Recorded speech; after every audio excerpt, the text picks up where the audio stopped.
He stormed Britain's charts in 1958 with Move It, an electric beat that shifted teens out of skiffle and into rock and roll. By the mid-1960s, Cliff Richard stood shoulder to shoulder with the Beatles at the top of the charts, his clean-cut image and velvet vocals making him both teen idol and pop culture fixture.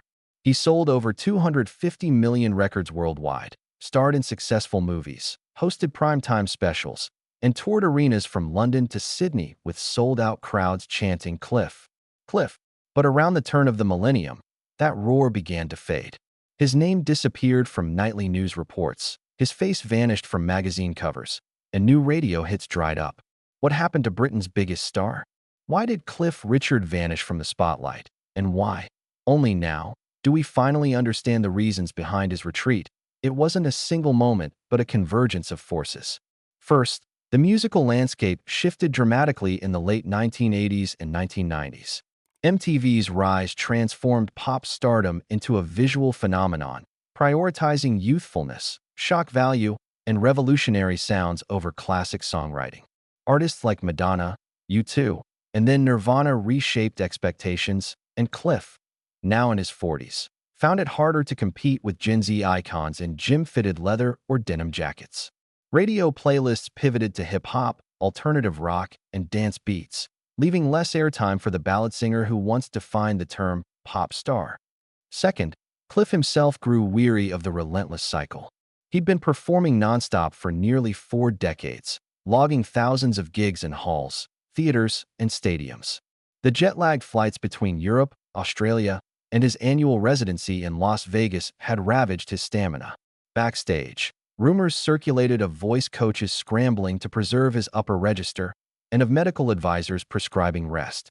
In interviews, Cliff spoke wistfully of a time when a singer could slow down, savor family life, and pursue his Christian faith without sacrificing relevance. But the demands of fame rarely allow for sabbaticals. That tension between vocation and personal life came to a head in 2004. After a sold-out European tour, Cliff announced an indefinite break from large-scale concerts, citing fatigue and a desire to spend more time with his wife and 2 adopted children. He retreated to Portugal, buying a sun-steeped villa near Lisbon, and began focusing on smaller church events, gospel albums, and charity work. Fans who expected stadium tours instead found him headlining nightly communion services or performing intimate acoustic sets in suburban community centers. The messages he shared grew more spiritual, his set lists more centered on hymns than on Summer Holiday or We Don't Talk Anymore. Behind the scenes, changes in the UK media landscape compounded his disappearance. The evolution of tabloid culture in the early 2000s introduced aggressive paparazzi tactics and invasive reporting that left many established stars feeling under siege. In Cliff's case, British tabloids pounced on his personal life, adoption rumors, marital stumbles, and later the widely publicized saga of the 2014 police raid. That raid, executed at his Berkshire home after years of covert investigation into anonymous allegations, served as a de facto casting-off ceremony. Even though he was never charged, the headlines consumed every newspaper front page. Cliff Richard faces inquiry. Singer raid shocks fans. The story dominated news cycles for weeks, overshadowing music festivals and popping up like a grim punchline at awards ceremonies. The emotional toll, framed as guilt by association, left Cliff and his team reeling that Britain's dynamic defamation laws had shielded tabloids from accountability for years, but Cliff's decision to sue the BBC in 2018 for broadcasting allegations without evidence underscored a larger battle for privacy. When the High Court ruled in his favor, awarding him substantial damages and an apology, the judgment offered vindication but arrived too late to resurrect his mainstream momentum. By then, digital streaming services had consolidated control, and younger generations knew Cliff as a nostalgic throwback rather than a living chart contender. His back catalog benefited. Streams for Devil Woman and Congratulations enjoyed a modest spike, but that revival was more about royalties than renewed stardom. Simultaneously, Cliff devoted himself to causes outside pop music. He launched the Cliff Richard Charitable Trust, funneling proceeds into youth mentorship, music therapy, and cancer research. He recorded collaborations with gospel choirs, released an album of spirituals, and became a familiar guest at evangelical conferences. His touring schedule shrank to a handful of faith-centered events per year, each held in church auditoriums or Christian festivals. The shift only reinforced public perception that Cliff had retreated from pop culture to favor ministry, a transition that earned him respect in religious circles but alienated mainstream promoters who only booked acts promising chart hits. Health was another factor. In late 2019, after decades of performing, Cliff underwent minor vocal cord surgery to remove strained nodules. His doctors recommended a strict rehabilitation protocol, no singing for 8 weeks, followed by voice-strengthening exercises under expert supervision. He accepted fate. His belted high notes and smooth falsettos would never match their 1960s peak. The prospect of returning as a diminished impersonator felt untenable for a man who had built a legacy on vocal prowess. So he pivoted to speaking engagements, autobiography book tours, and guest spots on nostalgic television specials, formats demanding talk rather than song. All these elements, industry shifts, personal priorities, media ambushes, and health concerns, combined to eclipse Cliff Richard in the public eye. Yet by removing himself from the glare, he gained a measure of freedom. In Portugal, he cultivated a circle of friends from other film, music, and sports legends, also seeking sanctuary from relentless spotlight. He immersed himself in local culture, learned Portuguese, and hosted collaborative concerts blending fado with classic rock. Independent labels reissued deluxe editions of his early albums, complete with unreleased demos and personal commentary, satisfying collectors but never cracking top 40. Now, in 2024, at age 83, Cliff Richard's story has resurfaced thanks to a new documentary, tentatively titled Beyond the Spotlight. Directors interviewed longtime collaborators, studio engineers who worked on his early hits, and legal experts who dissected the BBC case. Viewers learn of his musical experiments with reggae in the late 70s, his near signing with Motown, and his behind-the-scenes mentorship of Robbie Williams and Gareth Gates. Most striking are his personal reflections, footage of him playing vinyl records in his Lisbon living room, of him dancing with his granddaughter, and of him rehearsing hymns by candlelight in an ancient Portuguese chapel. That documentary reveals the deeper truth. Cliff didn't vanish because he was washed up. He chose to step back, to protect his family, to honor his faith, and to assert control over a public narrative that once spun out of his hands. His retreat was both refuge and reinvention, a decision to pursue purpose over applause. He may no longer fill stadiums, but he continues to inspire others, through scholarship programs that bear his name, through his gospel legacy tours that sell out intimate venues, and through the quiet dignity with which he wears a platinum disc around his neck as he walks among olive trees on his Iberian estate. As the 2000s progressed, Cliff Richard's slow retreat from the pop charts masked an even more dramatic collision between fame and personal turmoil, one that only now, in retrospective interviews and court documents, reveals the true cost of his silence. The first tremor arrived in 2004, when Cliff announced he was stepping back from mainstream touring to focus on family and faith. Behind closed doors, however, he confided in close friends that years of tabloid snooping had taken an emotional toll. Stories about his private life, speculation over his long bachelorhood, insinuations about secret relationships began to feel like acid rain, eating away at his sense of self. His decision to relocate much of the year to a secluded villa near Cascais, Portugal, was driven by more than climate. It was an escape hatch from paparazzi ambushes at London airports and celebrity golf outings. His ex-manager later described how staff once shielded Cliff under umbrellas as he sprinted from his car to a private terminal, like a hunted stag darting through a hedge. During that same period, Cliff's recording career took an unexpected turn. He released a string of faith-based albums: Rhythm of the Priests, 2002, Songs from Heathens and Believers, 2004, and Gospel Album, 2006, all of which charted decently within Christian music circles but scarcely dented the top 40. The sonic shift, from glossy MOR pop to choral arrangements and scripture-inspired lyrics, only widened the gap with mainstream radio programmers. Many station managers admitted off the record that they feared broadcasting overtly religious content would alienate secular advertisers.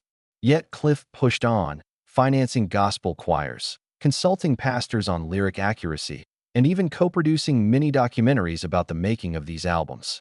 In interviews, he spoke of a calling to use his platform for ministry, a claim that puzzled pop fans but resonated deeply within evangelical networks. The next, and most catastrophic, blow came in August 2014 with the infamous police raid on Cliff's Berkshire mansion. After an anonymous tip alleging historic sexual assault, South Yorkshire police obtained a search warrant and dispatched officers who discovered nothing criminal, concluded the allegations were malicious and unfounded, and closed the investigation without a single arrest. Yet by that point, tabloids had splashed front-page photos of the raid, the BBC splurged on live coverage, and social media erupted in vicious speculation. In minutes, Cliff's career, already past its commercial peak, suffered a reputational bloodbath. The fallout was swift and brutal. Scheduled TV specials were shelved, sponsors withdrew event underwriting, and radio hosts scrubbed his music from playlists pending clarity. Cliff's management team likened the situation to executive assassination, estimating the tangible losses, canceled tours, deferred album releases, and erased commercials, at over £5 million in the following year alone. But perhaps worse was the emotional devastation. A close friend recalled Cliff describing the raid as public crucifixion, distressing memories of betrayal by a system he once trusted and the helplessness of being unable to clear his name immediately. In response, Cliff took the unprecedented step of suing the BBC for defamation. His 2018 High Court victory secured an official apology and £200,000 in damages, one of the largest sums ever awarded in a UK privacy case. Internal emails revealed by the BBC under judicial order showed executives prioritized sensational headlines over journalistic due diligence. Cliff's legal team unearthed proof that the network had ignored contradictory evidence from its own reporters and neglected to alert viewers when the police declared him innocent. The public vindication, though late, was a form of closure he had long craved. Yet the hiatus in his career was irreversible. Mainstream promoters remained reticent to book an artist they once saw as a liability. Behind his courtroom triumph, Cliff retreated even further into the arms of his faith community. He found solace in daily prayer meetings at a hillside chapel near his Portuguese home. Photographs from this period, leaked by paparazzi, often show him in simple linen shirts, barefoot in a church courtyard, shaking hands with parishioners rather than posing for fans. He donated part of his lawsuit winnings to church charities, refusing to keep more than a humbling token for personal use. In rare public statements, he said, "The light that burns within me draws strength not from applause, but from mercy," a poetic reframing that spoke to his spiritual transformation. Health issues compounded his withdrawal. A routine check in 2019 discovered nodules on his vocal cords, likely the legacy of decades straining to hit those signature high notes. Surgeons recommended microsurgery followed by vocal rest. Cliff agreed to a 6-week total silence, sharing only whispered updates with friends and engineers. The subsequent rehabilitation cost over £50,000, including sessions with Los Angeles-based vocal specialists who worked him through warm-up exercises, intricate breath control, and new techniques to prevent future strain. In a 2020 interview with a British music magazine, Cliff confessed, "I don't know if I'll ever hit those notes again, but I'm grateful simply to be able to speak my faith into existence." Meanwhile, digital streaming delivered a bittersweet second act for his catalog. Younger listeners discovered Devil Woman and We Don't Talk Anymore after hearing them on TV soundtracks and Netflix playlists. Spotify reported a 200% spike in plays for his 1976 hit, Miss Unites, during the lockdown years. Yet this resurgence generated royalties funneled into his Spanish-registered music company, a corporate structure designed for tax efficiency rather than marketing momentum. Cliff's manager explained that while global streams yielded solid passive income, the absence of new product or major label backing meant no push for a true Cliff comeback. His greatest hits lived in playlists, but Cliff Richard was no longer trending. Adding to the puzzle was a little-known side of Cliff's life: his passion for youth mentorship.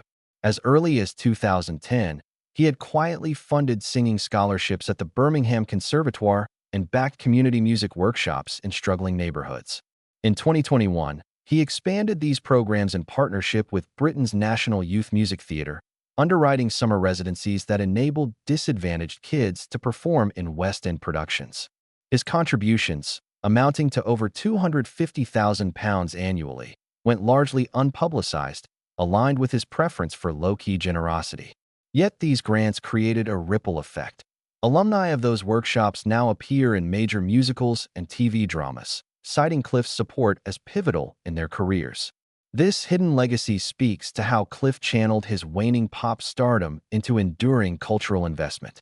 It wasn't until the 2023 premiere of the documentary Beyond the Spotlight that the public pieced together these scattered threads. Viewers saw archival footage of a youthful Cliff electrifying the BBC's Top of the Pops stage, then sat through candid interviews in his Portuguese home, where he revealed the magnitude of emotional harm the 2014 raid inflicted. Legal experts unpacked the BBC's journalistic failures. Music historians charted his gospel recordings as underappreciated gems. Even producer notes, found in BBC vaults, showed internal debates over protecting Cliff's reputation versus chasing viewership. The documentary closed on a hopeful note. Footage of Cliff returning to the studio in Lisbon in late 2022, collaborating with a local gospel choir to record new music for his 2024 album, Songs of Mercy. Shot in a minimalist setting, a single microphone, a Spartan control room, and carpets laid over stone floors, Cliff sang with a voice more seasoned but still resonant with warmth. He told the camera, "I've walked through dark valleys, been bruised by accusations I didn't deserve, and found healing in a truth that outlasts headlines." That simple declaration, stark in its vulnerability, reminded audiences why his early fans fell in love with his sincerity as much as his style. Today, at 83, Cliff Richard remains a complex figure, a man who turned the world on its ear with Move It, who weathered tabloid betrayal and health scares, who chose spiritual purpose over chart glory, and who now channels his legacy into mentorship and ministry. He never vanished by accident. He stepped away on his own terms, seeking refuge, redemption, and a redefinition of success. In an era fixated on ephemeral celebrity, Cliff's journey offers a powerful counter-narrative that sometimes walking out of the spotlight is the first step toward truly shining. A year after the documentary's premiere, Cliff Richard still lives quietly on the outskirts of Lisbon, his days shaped by the rhythms he chose for himself rather than those imposed by chart cycles. On any given morning, he rises with the dawn, brews a strong black coffee on an antique Portuguese stovetop, and spends an hour reading letters from fans, responses to his new gospel album, and notes of gratitude from students in music programs he supports. He replies personally whenever his health allows, signing cards, "With every blessing, Cliff." Afternoons find him back in the studio where Songs of Mercy was laid down. The control room is now fully digitized, but Cliff retains a wooden stool and a single Neumann microphone that recall the simplicity of his 1958 sessions. Here he collaborates with a producer half his age, mentoring her on microphone technique and phrasing, while she teaches him the intricacies of modern mixing and mastering. Together, they've begun work on a follow-up album of classic hymns reimagined with subtle electronic textures, a project he describes as building bridges between past and present. His voice, though softened by time, retains its characteristic warmth. Listeners note a tenderness in his low register and a gentle grit in higher passages, as if life's trials have seasoned his tone. "I feel closer to the lyrics than ever," he told a music magazine in early 2024. "There's a depth now that comes only from living what you sing." Critics have praised the album's authenticity and emotional resonance, earning him favorable reviews in outlets like Mojo and Uncut, publications that once seemed worlds apart from the pop charts he once dominated. Away from the mic, Cliff volunteers at a local children's music school in Cascais. He arrives each Wednesday to teach one-hour songwriting workshops, guiding young campers through chord progressions and lyrical structure. His teaching style is collaborative. He asks students to share their own stories, schoolyard friendships, holidays in the Algarve, and helps them translate those memories into melodies. A handful of his former pupils have already recorded EPs on independent labels, citing Cliff's gentle encouragement as the catalyst for their creative journeys. In 2024, he also resumed occasional live appearances under the banner Cliff Richard, A Night of Praises. These events take place in mid-sized venues, churches, community halls, and acoustic theaters seating 400 to 1,000 people. Ticket prices, capped at around €35, ensure accessibility, with proceeds split between venue costs and charitable causes. Each concert blends selections from his new gospel repertoire with acoustic renditions of hits like Living Doll and We Don't Talk Anymore, arranged for piano, cello, and gentle percussion. Fans describe the shows as intimate celebrations, where microphones are secondary to shared faith and communal song. Though his mainstream touring days are behind him, Cliff has embraced digital platforms. His official YouTube channel, dormant for years, now hosts monthly Cliff's Corner videos, 6-minute reflections on a favorite hymn, a behind-the-scenes look at album artwork sessions, or a personal gratitude log where he thanks collaborators by name. Subscribers have climbed steadily, nearing 150,000, as audiences appreciate the unvarnished glimpses of his life. Unlike the slickly produced TV specials of his heyday, these clips feel unedited. Occasionally a pet cat wanders into frame, or the power flickers mid-take, prompting Cliff to laugh and retry his message. His personal archives have likewise become a treasure trove for historians. In collaboration with the British Library's Sound Archive, Cliff donated master tapes, stage costumes, and handwritten lyric sheets. The library is digitizing these artifacts for a public online collection, ensuring scholars can trace the evolution of his style, from the shake bass lines of early rock and roll to the string-backed ballads of the 1970s. Researchers anticipate publishing a comprehensive Cliff Richard oral history in 2025, weaving together interviews with session musicians, backing vocalists, and engineers who witnessed every shift in his career. On the philanthropic front, the Cliff Richard Charitable Trust has grown into a small family of funds managed by trustees in both the UK and Portugal. The original scholarship program has expanded to cover refugee youth learning music in Lisbon, offering instrument grants and mentorship stipends. During the European refugee crisis, Cliff quietly funded a mobile music bus that travels along the coast, delivering ukuleles and tin whistles to migrant children in camps, an initiative kept off social media to protect beneficiaries from publicity. Those efforts reflect the humility he's maintained, doing good without seeking glory. Legal matters, once a source of agony, have been largely settled. His landmark victory over the BBC paved the way for stronger privacy protections in British law, and he continues to meet annually with privacy rights organizations in London.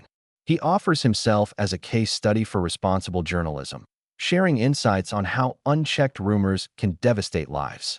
Younger activists credit Cliff's lawsuit with bolstering campaigns against harmful paparazzi tactics and encouraging mainstream outlets to adopt more rigorous verification standards. In 2025, Cliff will publish his memoir, Finally Guided, through a respected independent press renowned for artist-led projects. Unlike many celebrity tell-alls, he insisted on editorial control, weaving biblical reflections into chapters on Beatlemania, filmmaking in the 1960s, and his personal transformation. Advance reviews praise its candor and poetic voice, predicting it will rank among the most moving autobiographies by a living musician. The publisher is planning an audiobook narrated by Cliff himself, recorded in the same studio where he laid down keys to my life years ago, offering fans one last opportunity to hear his unfiltered narration. Yet perhaps the truest measure of his legacy lies in the generations he's influenced. Contemporary artists like Ollie Murs and Dua Lipa cite Cliff Richard as an inspiration, not just for his chart achievements, but for his integrity and adaptability. Their managers narrate how Cliff's decision to pivot into gospel inspired them to trust long-term artistry over short-term hits. Music educators note increased enrollment in studies of mid-century British pop after Cliff's younger fans discovered him through streaming playlists curated by the BBC archive. When asked what he wishes to be remembered for, Cliff often speaks not of records sold or awards won, but of the lives touched. If I've helped even one person believe in themselves, or find comfort in a melody, then every high note was worth it, he says. His final public performance, to a sold-out chapel in Lisbon, ended not with a stadium rock and roll finale, but with a simple, unaccompanied rendition of the Lord's Prayer, each word resonating in stone walls and vaulted ceilings. The audience rose to its feet in hushed reverence rather than ecstatic cheer. Cliff Richard's path from teenage rock sensation to spiritual teacher illustrates that vanishing from the spotlight can be a journey toward authenticity. He left the glare of pop fame not because his voice faded, but because his priorities shifted. In seeking a quieter life, he found deeper purpose, nurturing young talent, defending privacy rights, and singing the songs that sustain him. His story reminds us that there's power in choosing one's own spotlight, illuminating the corners of life that matter most. As he looks toward the final chapters of his extraordinary life, Cliff Richard stands as an enduring example of grace under fire, resilience in the face of adversity, and the quiet dignity of a star who learned that true light shines from within.